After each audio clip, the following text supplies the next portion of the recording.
It's just me, Pastor David. I was thinking, we talk a lot about healing, and rightly we should. It's a promise. It's part of salvation, actually. That by his stripes we were healed. He himself took our infirmities upon himself, so that we don't have to. But then there's also another. There's the fact that sometimes our bodies get symptoms, or we have things that go on, and sometimes the devil can he's just a stinker. He will bring condemnation that your faith isn't working because you're experiencing symptoms, or you're having issues that you're dealing with in your body, and then the devil will come along and condemn you and make you feel bad because you're not experiencing what the Bible says. And this I just want to say a couple things about that. Number one, when the woman who'd had the issue of blood for 12 years came to Jesus, and she touched him, and immediately healing virtue went out of him, and she knew that she'd been made whole. Jesus didn't say, "Oh no, you can't have that. You don't get that healing because you were sick.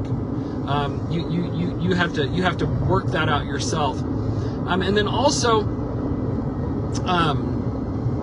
Paul, when writing to Timothy, he told him, in response to Timothy's previous letter, because that's what most of these letters were. They were responses to letters that were sent to Paul. And so he told Timothy, he said, for your frequent stomach problems, drink a little wine. So what's that? That's like a medication. And medicinally, there are some values to different wines, or whatever. And I'm not saying go out and get drunk because your tummy's upset. But there's no condemnation in going to doctors. There's no condemnation in taking medications.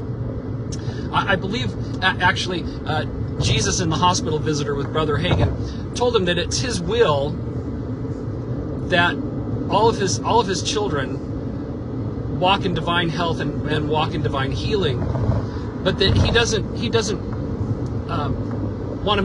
make them feel bad or condemn them for going to the hospital or doctors or needing surgeries or anything like that.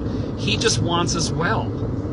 And so I just want you to keep that in mind when it comes to healing, and maybe it's taking time for it to manifest, or you spend days or weeks or months dealing with an issue and it seems like you're getting nowhere. You just keep going. And if you need to go to the doctor, go to the doctor. There's no condemnation on that. Okay? We love you. Listen, we love you. All right? And we know what the Bible says, but we also know that we need help. And we get just as much help